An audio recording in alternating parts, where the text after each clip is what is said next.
Deuxième instruction. Alors, en réfléchissant à ce que j'ai l'intention de vous dire sur ce sujet de l'obéissance, je m'aperçois que je me suis embarqué dans une drôle d'affaire, que nous allons nous embarquer dans une drôle d'affaire qui est terriblement difficile, grave. Vous soupçonnez qu'elle est grave.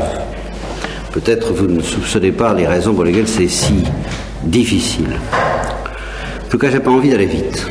J'ai envie de prendre mon temps parce que nous nous retrouverions en pleine métaphysique à une telle vitesse si je ne prenais pas l'omnibus pour regarder le paysage que je vais peut-être vous donner l'impression de piétiner un peu. J'en sais rien, à moins que je ne démarre malgré moi. Je voudrais commencer par des observations très extérieures sur la mentalité d'aujourd'hui et la mentalité d'autrefois, dont nous sentons bien qu'au sujet de l'obéissance, elle a changé.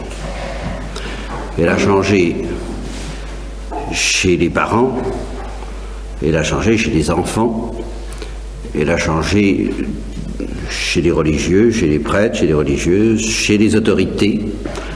Il y a des fois où j'ai l'impression qu'elle a changé dans l'esprit des autorités plus encore que dans l'esprit des subordonnés, je ne sais pas comment on dit, des sujets d'obéissance. Il y a une espèce de terreur à l'idée de donner un ordre qui me paraît beaucoup plus grande encore qu'à l'idée d'en recevoir, chez certains. Alors évidemment, quand on compare avec autrefois, ou dans la vie religieuse, prenons cet exemple de la vie religieuse, on venait obéir. C'était la justification suprême de pas mal de choses. On vous demande ça parce qu'on vous le demande au nom de l'obéissance. Et puis, ça avait une valeur d'absolu. C'est comme ça. Bon, comme j'ai l'intention, je vous dis, d'aller lentement,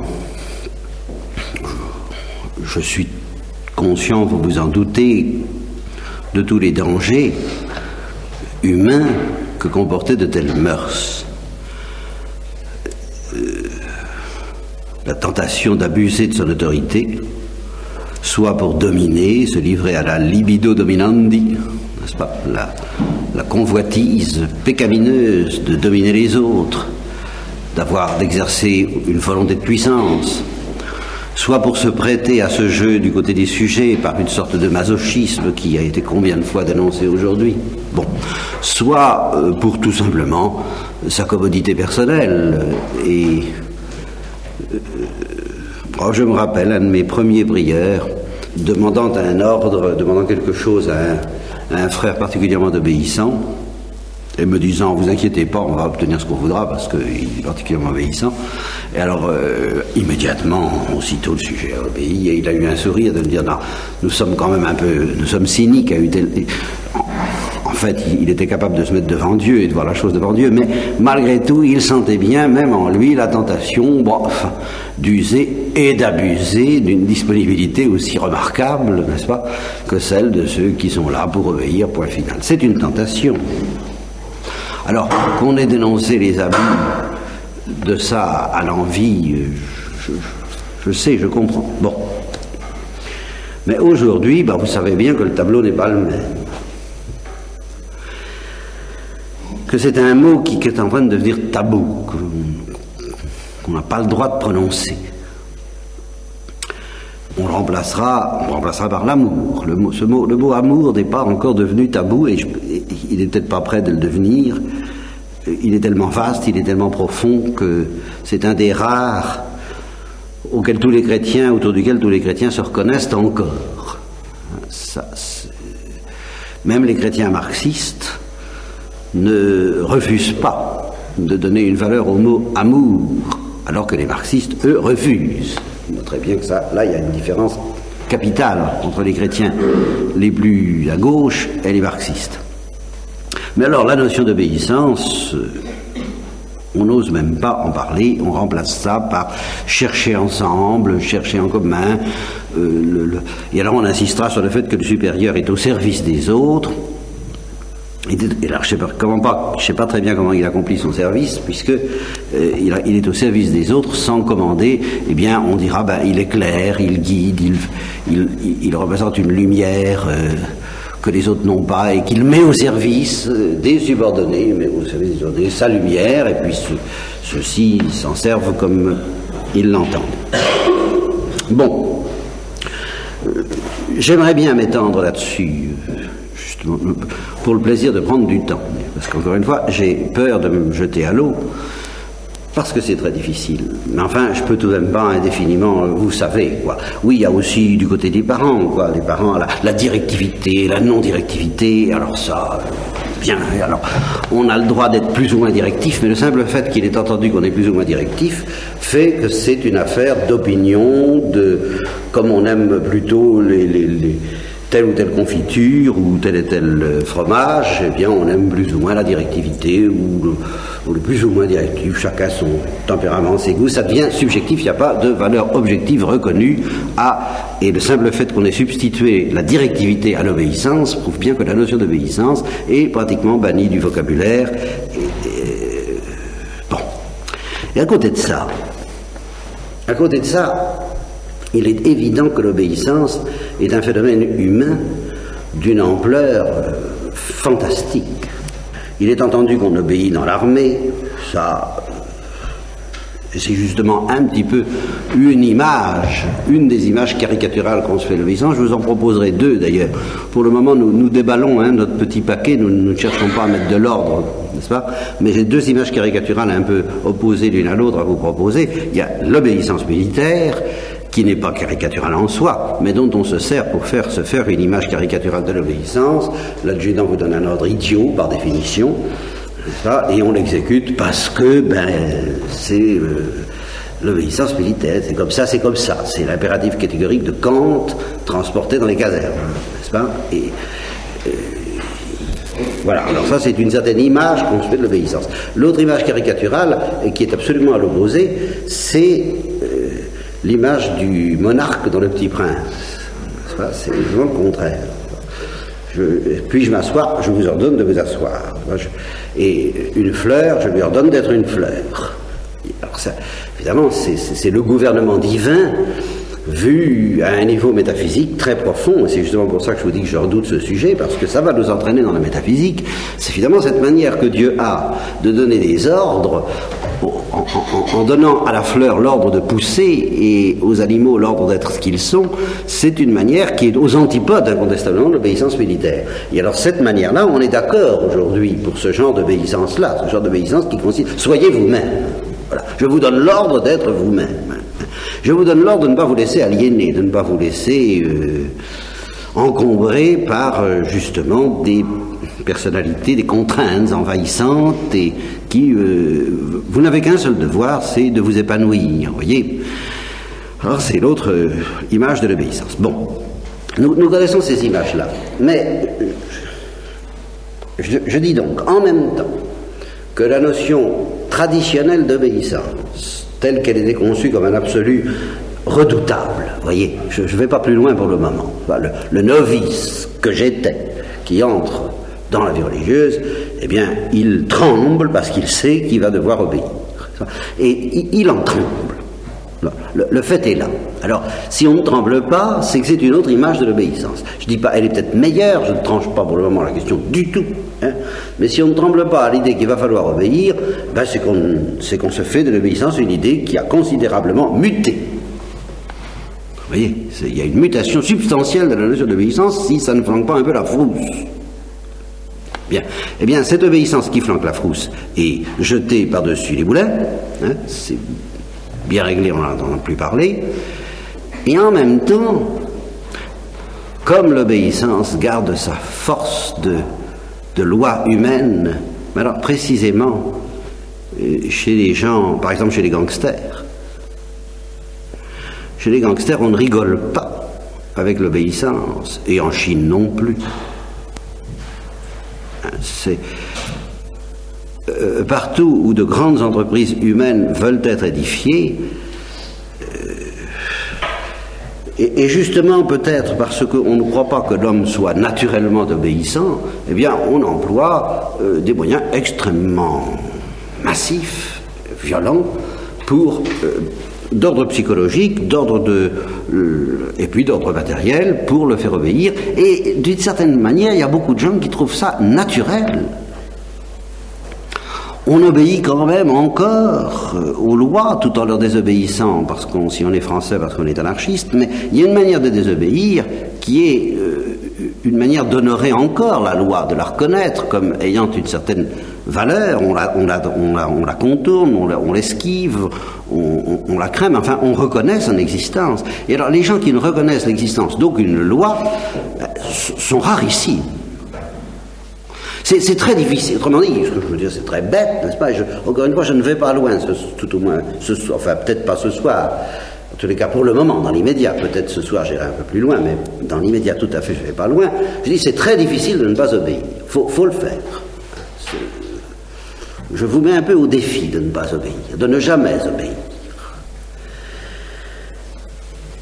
Et alors en même temps, et alors là tout de suite je vais très loin,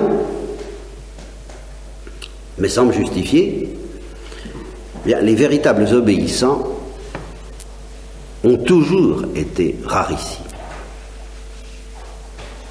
De même que et là je rapproche ça des deux autres notions évangéliques, de la pauvreté et de la chasteté. Quelqu'un qui assimile en profondeur la vérité, la lumière et l'exigence interne de l'obéissance, c'est très très rare. Et alors, quelqu'un me faisait remarquer il n'y a vraiment pas longtemps que dans la vie des saints, il n'y en a pas un qui ne se soit longuement étendu sur l'importance capitale de l'obéissance. Pas un. Alors, ça devrait quand même nous chrétiens, nous faire un petit peu peur de vivre dans un climat où on nous offre une perspective qui va nous dispenser de cette obéissance qui fait un peu peur. Je parle toujours, c'est cette obéissance qui fait un peu trembler, de se dire je ne vais plus pouvoir faire ce que je veux. Et c'est la parole du Christ à Pierre, n'est-ce pas? Quand tu étais jeune, tu mettais toi-même ta ceinture et tu allais où tu voulais. Un jour viendra où un autre te conduira là où tu ne veux pas. Ça, c'est bien la définition même de l'obéissance. Et comprenez, il n'est pas question de dire que ce soit facile, il n'est pas question de dire que ce soit pas redoutable. Justement, c'est redoutable. Mais ce qui m'inquiète, c'est qu'on nous propose un modèle, un programme de perfection chrétienne au nom de l'amour, bien entendu, c'est toujours au nom de l'amour, qui d'une certaine manière sera plus évolué, plus avancé, plus adulte que celui où on tremblait d'avoir à obéir et où il n'y a plus lieu de trembler d'avoir à obéir. Alors que tous les saints ont insisté là-dessus. Alors là, ça me met la puce à l'oreille. Je dis, il doit y avoir quelque chose qui cloche. Mais ça n'est pas facile de voir ce qui cloche, et c'est là où j'ai le vertige moi-même au plan métaphysique. Comme j'ai accepté qu'il n'y ait pas d'ordre, tout au moins dans l'immédiat dans ce que je vous dis, je commence par une réflexion qui concerne à la fois la pauvreté, la chasteté et l'obéissance. Est-ce que ce sont des absolus? Est-ce que la pauvreté est un absolu? Est-ce que la chasteté est un absolu? Est-ce que l'obéissance est un absolu? Bon, il est évident qu'aujourd'hui, aux yeux de la plupart, l'obéissance, en tout cas, n'est pas un absolu. Chez certains, la pauvreté, ça pourrait facilement prendre un peu valeur d'absolu. Et quant à la chasteté, c'est pas clair. Hein? Nous serons comme des anges dans le ciel, il semble que ça implique une certaine chasteté. Mais qu'est-ce que ce serait qu'un ciel d'où serait absent cette plénitude extraordinaire que nous pressentons à travers la vie affective sexuelle? Bon, alors, vous voyez, là, nous entrons dans de grosses difficultés. On peut présenter les conseils évangéliques, on peut les vivre comme des moyens pas drôles, provisoirement nécessaires pour déboucher dans le royaume des cieux. Provisoirement, il faut être chaste. Ce qui veut dire que provisoirement, il y a un certain nombre de forces en nous dont il faut se méfier. Au ciel, il n'y aura plus lieu de se méfier. Elles exploseront dans la lumière, dans la joie, dans la spontanéité impeccable des bienheureux. Bon. Pour le moment, il faut être pauvre, mais on se rattrapera, on sera rassasié, bienheureux vous les pauvres, car vous serez rassasiés, on sera comblé de richesses, au ciel on sera riche. De la vraie richesse, de l'authentique richesse, non pas des richesses dangereuses de ce siècle, mais enfin on sera riche de Dieu et de tous les biens de Dieu et de tous les biens de la création, en plus de ça, qui seront d'une splendeur bien supérieure à la création que nous connaissons maintenant. Bon. Et au ciel on n'obéira pas, parce qu'il n'y aura plus besoin d'obéir, il n'y aura plus d'ordre désagréable, il n'y aura plus à trembler d'obéir en tout cas. Et on aimera, et on sera debout, on sera ressuscité, on sera à égalité avec Dieu de par le don de Dieu, de par le don de la grâce, de par l'intimité même qu'on a avec Dieu. Et cet aspect, encore une fois, un peu effrayant de l'obéissance, n'aura pas sa raison d'être au ciel. Donc, toutes ces choses sont relatives. Alors, ceux qui ont suivi les récollections que j'ai faites là-dessus, savent bien que je n'accepte pas, que je ne peux pas accepter cette perspective, mais que du fait même que je ne l'accepte pas, eh bien je suis obligé d'aller loin, et ça me flanque un peu la frousse, parce que je suis obligé de faire de la métaphysique. Il existe une notion métaphysique de la chasteté. Et en ce sens-là, nous serons plus chastes au ciel que les plus chastes sur la terre. J'ai même pu écrire, j'ai relu ce que j'avais écrit là-dessus dans une lettre aux amis à propos de l'encyclique Humanae Vitae, et j'ai découvert des paroles assez audacieuses, que la chasteté, elle est à venir, plus qu'à, elle est à venir, elle nous sera donnée comme une récompense éternelle d'une certaine façon, plus qu'elle n'est à conserver ou à préserver dans un bocal. Vous voyez ? Que c'est une notion d'ordre essentiellement eschatologique, de l'ordre de la gloire. Et que tant qu'on n'est pas glorifié, on n'est pas vraiment chaste. Au sens fantastique du mot. Et j'évoque dans cette lettre, j'ai retrouvé ce texte, n'est-ce pas, la parole de François d'Assise. Je prends de la cendre parce que notre sœur, la cendre, est chaste. Et je dis, ben voilà, il existe une chasteté qui vient du feu, qui vient de ce qu'on est brûlé. Eh bien, cette chasteté, elle est à venir, elle est devant nous, elle n'est pas derrière, elle n'est pas à garder. Et la chasteté qu'on a sur la terre, c'est une sorte de pressentiment et de témoignage que l'on rend à ce pressentiment qu'un jour nous serons chastes, mais de cette chasteté de la gloire, de cette chasteté du feu. Un jour nous serons en cendre. Et tant que nous ne sommes pas en cendre, alors nous n'acceptons pas d'être brûlés par n'importe quel feu, ni n'importe comment, même quelquefois, c'est la folie de la chasteté, nous renonçons à certains feux légitimes pour mieux le garder en faveur du feu éternel des vestales. Vous voyez, c'est quelque chose comme ça. Bon, donc la chasteté a une dimension eschatologique dans cette perspective, mais combien constructive. Et j'accepte très bien l'éventualité de dire à quelqu'un, à une Marie-Madeleine et à tous les pécheurs et à toutes les pécheresses de ce genre, qu'ils vont retrouver leur chasteté, que c'est ça le problème. Que Dieu va leur reconstruire une autre, qui sera une chasteté de gloire. Voilà, c'est très métaphysique. J'ai relevé le défi de soutenir ça à plusieurs reprises et entre autres récollections. De ce côté-là, je m'en suis à peu près sorti, ça va. La pauvreté, alors là, c'est une obsession depuis que j'ai lu Thérèse de l'Enfant Jésus, depuis que je parle, j'annonce la parole de Dieu, que la pauvreté est également une valeur céleste, que c'est ce qui nous donne, je l'ai dit et répété, je le rappelle pour ceux qui l'ont entendu, je le signale en passant, en saluant ça très rapidement pour ceux qui ne l'ont pas entendu, que la pauvreté, c'est ce qui nous donnera au ciel notre originalité, notre distinction, notre visage, ce qui permettra à Dieu de se reposer avec complaisance sur notre personne, ce qui lui permettra de nous dire « tu » éternellement dans la vie trinitaire, et par conséquent, il y a une pauvreté du ciel qui ne passera pas, qui est un absolu, qui est d'ordre trinitaire, qui est de l'ordre de la gloire. Et cette pauvreté-là est incomparablement plus pauvre que toutes les pauvretés que l'on peut essayer d'atteindre sur la terre. Bon, alors, existe-t-il une obéissance au ciel? Voilà un bout par où j'ai envie de poser la question. Et j'évoque la réponse de nos modernes, qui est non. Il n'y aura pas d'obéissance au ciel parce qu'il y aura spontanéité pure et égalité due au don de la grâce. Dieu nous traitera comme des amis, des intimes. Je ne vous appelle plus mes serviteurs. Voilà.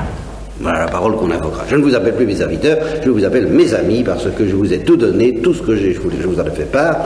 Par conséquent, je ne veux plus entendre parler entre nous de ce mot d'obéissance. Moi, Dieu, je veux n'entendre parler que d'amour et d'amitié et d'intimité. Voilà. C'est une première question, je n'y réponds pas. Et je reprends, je ventile toujours cette question d'obéissance par un autre bout maintenant. Et je vais vous faire comprendre pourquoi, je vais essayer de vous faire comprendre pourquoi il y a très peu de véritables obéissants et pourquoi il y en a toujours eu d'ailleurs très peu. Alors ça, c'est pas nouveau. Qu'il y ait très peu de véritables obéissants, c'est pas nouveau. Simplement, on vivait dans un cadre de vie où l'Église essayait officiellement d'enseigner ce que c'est l'obéissance. Alors elle y réussissait plus ou moins, mais enfin l'obéissance avait pignon sur rue, quitte à ce qu'on ne comprenne pas très bien et à ce que rares fussent ceux qui comprenaient vraiment ce que ça voulait dire, aussi bien parmi les supérieurs que parmi les inférieurs, enfin les sujets, ceux qui obéissaient. Les uns comme les autres étaient rares à bien comprendre ce mystère. Mais enfin, ce mystère était enseigné et proclamé. Aujourd'hui, il ne l'est plus guère et il n'y a toujours pas beaucoup de gens à comprendre ce que c'est que l'obéissance, et alors justement le signe pour moi en apparaît dans le fait que des supérieurs qui en principe il y a 50 ans auraient enseigné les vertus de l'obéissance, aujourd'hui n'osent plus le faire. Alors je me dis c'est qu'ils n'avaient pas compris. Vous me direz, mais on ne peut pas parler un langage qui n'est pas compris. Ah ben tout à fait d'accord, il y a lieu de chercher comment se faire entendre d'un siècle qui n'entend plus, mais enfin je percevrais en eux, me semble-t-il, un certain tourment de faire entendre cette chose que je ne perçois pas. Donc je crains qu'ils n'aient pas bien compris, les dits supérieurs, ce que c'est que l'obéissance. Et quant au sujet, ben encore une fois, les sujets, dans l'ensemble, les sujets me paraissent plus aptes à comprendre ce que c'est que l'obéissance, souvent. Pas toujours, hein, quelques-uns. Mais, bref, un supérieur qui saurait aujourd'hui clairement ce que c'est que l'obéissance et que sa première tâche, c'est tout de même de le faire comprendre à ses subordonnés, je pense que sa première réaction serait la fuite. C'est pour ça que j'ai toujours dit que je ne critiquais pas les évêques, car on m'a reproché de les critiquer. Alors, je me suis réfugié dans une... je trouve pas le mot, une galopade, je sais pas, pas une dérobade, une pirouette. Je suis dans une pirouette consistant à dire que je ne critiquais pas les évêques, que je n'ai jamais critiqué les évêques, je n'ai jamais critiqué que les prêtres qui, au moment où ils acceptent de le devenir. Et de fait, ça me paraît relever d'une certaine inconscience. On dit bien ça pour le sacerdoce, mais justement, j'ai vérifié moi, je crois avoir bien vérifié, quand j'ai été appelé au sacerdoce, que, en quelque sorte, je n'avais pas le choix. Je n'avais vraiment pas le droit de refuser parce que et Dieu et l'Église m'appelaient. Je crois en avoir fait tant bien que mal la vérification. Je ne savais pas ce que c'était que le sacerdoce. Comme dit le curé d'Ars, si j'avais su, j'aurais prévenu, c'est-à-dire j'aurais fui, même le sacerdoce. Le curé d'Ars a dit ça. Bon, alors aurais-je eu le courage, si j'avais vu ce que c'était? Sûrement pas, puisque Thérèse d'Avila dit une fois pour toutes que pour toutes les entreprises surnaturelles, si on savait ce qui nous attend, on n'aurait jamais le courage de commencer. Bon, alors dans ce cas, moi non plus, bien entendu. Mais j'avais quand même suffisamment de notions de ce que c'était pour avoir le besoin de vérifier que je n'avais pas le choix, justement que j'obéissais. Que j'obéissais en recevant le sacerdoce. Et même, alors ça c'était plus critiquable et ça a été critiqué, j'ai même dit quand je suis entré dans la vie religieuse, pourquoi est-ce que dans la vie religieuse, j'ai même répondu par obéissance. Là, Justement, là, s'il fallait approfondir cette réponse et la discuter, on entrerait dans les difficultés dans lesquelles je ne suis pas prêt d'entrer, je ne suis pas pressé. J'ai envie d'y aller doucement. C'est une réponse discutable, j'en conviens. On n'entre pas dans la vie religieuse uniquement par obéissance. Mais je voulais dire que j'avais bien vérifié que l'Église me disait, vous pouvez y aller et vous devez y aller. Et que sans cette sécurité-là qui m'était donnée par l'Église, je n'aurais jamais eu l'audace de me présenter dans la vie religieuse. Ça, non. Bon, et dans le sacerdoce. Alors, quand je pense que la tâche d'un évêque, c'est en effet de se faire obéir, de révéler, de dévoiler plus que les prêtres, ça c'est vrai, hein, qu'il faut obéir, que oui, que c'est très très grave, que ça a une profondeur absolue, eh bien, je comprends pas qu'on accepte si on n'a pas bien vérifié qu'on n'a pas le choix. Peut-être qu'en effet, on n'a pas tellement le choix. J'ai du mal à le penser. Quand je vois la vigueur avec laquelle les moines fuyaient l'épiscopat, et alors là, à quel point il fallait envoyer les grands moyens pour qu'ils n'aient pas le choix, alors je disais, bon, là, alors ceux-là, ils avaient des garanties, ils pouvaient ensuite se retourner vers Dieu et leur dire, écoutez, c'est vous qui l'avez voulu. Hein. Alors là, on a une solidité, on a une sécurité, vous comprenez, quand on sait que Dieu vous a vraiment forcé la main. Alors on est fort avec Dieu, on peut y aller, on peut lui parler, on peut lui dire, dites donc, et oh. Qu'est-ce que vous voulez dire si Dieu vous répond, mon pauvre vieux, moi, je t'ai pas obligé. Hein. Ça t'a fait plaisir. Ah, très bien. C'était pas un péché, d'accord. Tu y es allé de toi-même. T'as pas désobéi, mais enfin voilà, comme ça, t'es parti là-dedans. Puis maintenant, tu te trouves écrasé par les responsabilités que ça comporte. Mais as-tu bien vérifié que je te les imposais, moi, ces responsabilités? Es-tu sûr? Je me rappelle justement le même prieur qui... Bon, je l'ai vu construire un couvent. Et je ne pouvais pas m'empêcher de me dire, mais enfin c'est curieux, et la seule question que ces gens-là, parce qu'ils n'étaient pas le seul, ils étaient tous en train de construire leur couvent, la seule question que ces gens-là ne se posent pas, c'est de savoir parfois est-ce que Dieu le veut.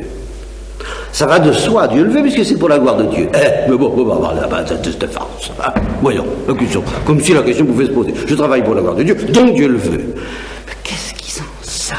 Enfin, qu'est-ce que... Curieux, ça. Bon, ce couvent est devenu une ambassade 3 ou 4 ans plus tard.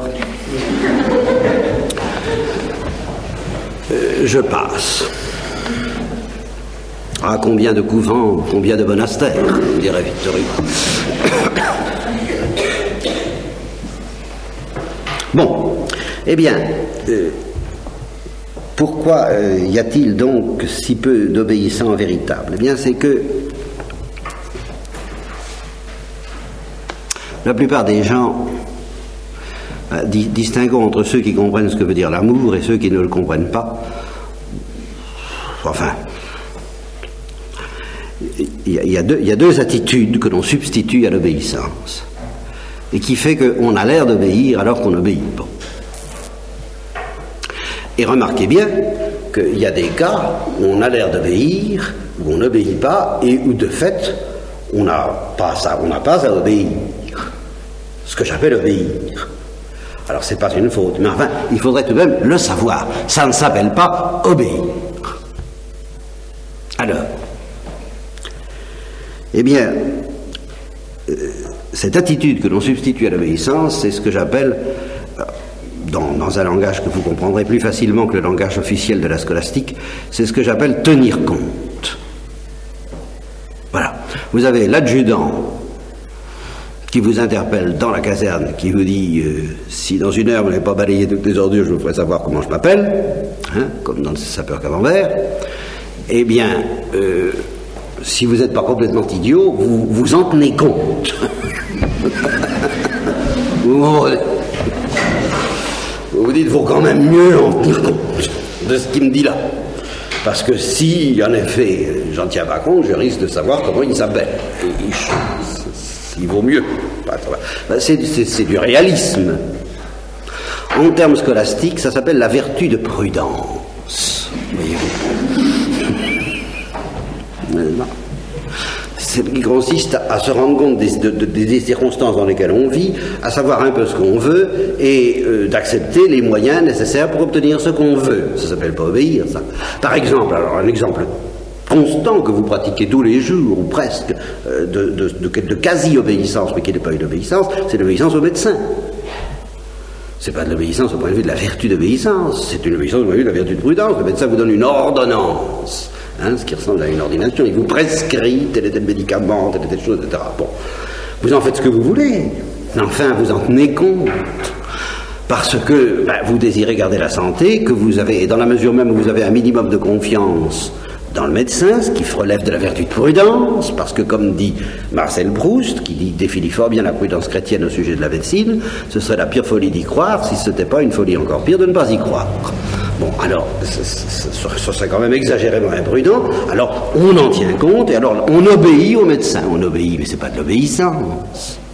Il faut bien comprendre. Alors si vous éliminez ainsi de votre existence tous les actes d'obéissance qui sont simplement des actes de prudence, qui sont simplement tenir compte, il reste pas. Qu'est-ce qui va rester? Et qu'est-ce qui va rester d'autant plus, ou d'autant moins qu'aujourd'hui, mais c'est précisément le langage que la plupart des supérieurs croient devoir tenir. Ils disent, écoutez, parmi les éléments dont vous avez dans votre conscience inaliénable, dont vous êtes seul juge, à tenir compte, il y a le fait que je vous donne un ordre. Si votre conscience vous dit qu'il faut désobéir, vous dites, ça ne me regarde pas, moi, vous savez, supérieur, non, tenez compte du fait que moi, évêque, moi, prêtre, moi, supérieur de couvent, je vous demande ça.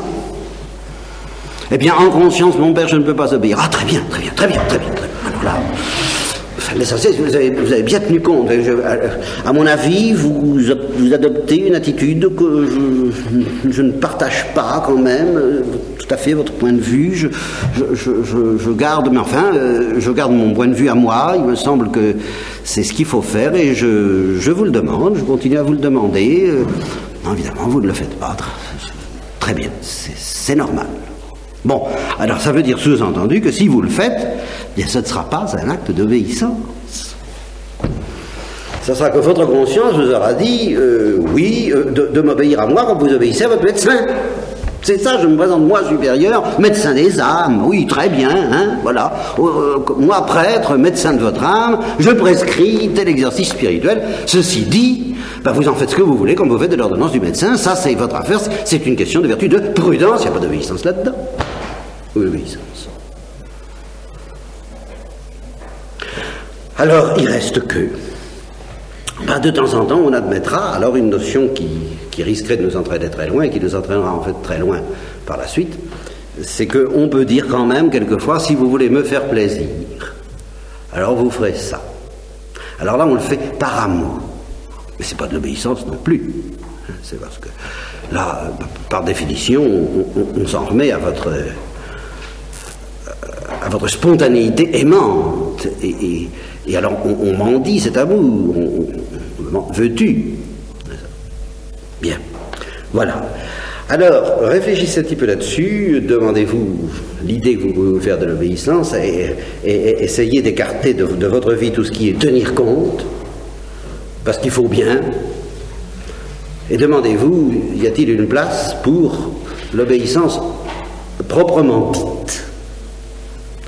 Et si vous ne la voyez pas beaucoup, cette place pour l'obéissance proprement dite, alors une simple remarque qui me servira à terminer cette instruction, c'est que cette notion d'obéissance m'est parue beaucoup plus énorme que je ne le pensais au début. Je vous ai dit ce matin pourquoi j'avais pensé en parler.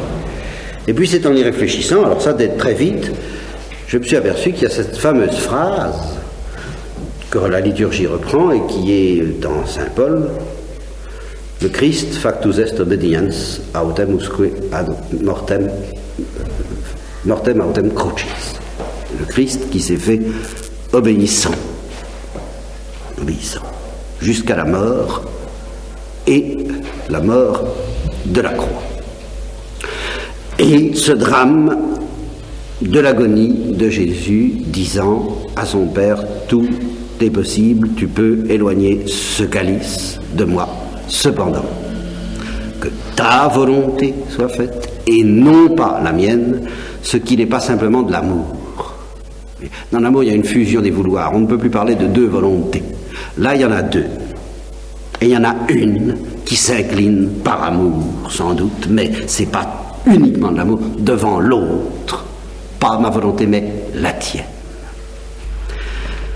Alors, il faut croire que ça risque d'avoir une importance fantastique. Et c'est cette importance, à son niveau théologique et métaphysique, que je voudrais essayer de dégager à vos yeux, de vous montrer l'enjeu fantastique. J'ai souvent parlé de l'épreuve des anges, de l'épreuve de nos premiers parents, que j'ai appelée l'épreuve de la foi. Et je vous ai souvent dit, le Christ n'a pas été soumis à l'épreuve de la foi, puisqu'il était dans la vision, je le maintiens, mais il a été soumis quand même à un combat. En grec, c'est l'agonia, n'est-ce pas, l'agonie, justement. Eh bien, dans la mesure où on peut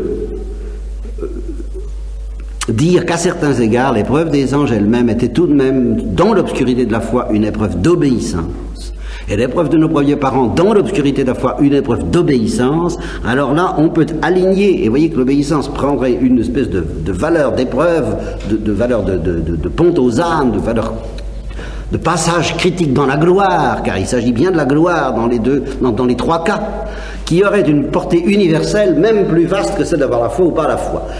Que tout le destin éternel de chacun de nous se joue autour de ça. Veux-tu obéir? Oui ou non? Dans des conditions où tu as envie de ne pas obéir. Alors, vous voyez que là, ça me paraît tout de même assez énorme, et c'est cette énormité que je redoute de scruter avec vous, mais que, bien entendu, par obéissance. Mais par obéissance, alors là, oui, un mot. Par une obéissance, il y a aussi un truc pour ne pas obéir aujourd'hui, alors qu'il est extrêmement répandu. Il y a le tenir compte, et puis alors il y a cette tarte à la crème fantastique qui permet de faire littéralement ce qu'on veut, l'obéissance au Saint-Esprit. Alors là, oh ça c'était pas tout, hein. Alors évidemment, le Saint-Esprit est d'une composition, mais c'est le roi de Saint-Exupéry. Le Saint-Esprit vous dit toujours de faire ce que vous avez envie de faire. Il n'y a jamais de conflit possible avec le Saint-Esprit. Alors évidemment, c'est comment?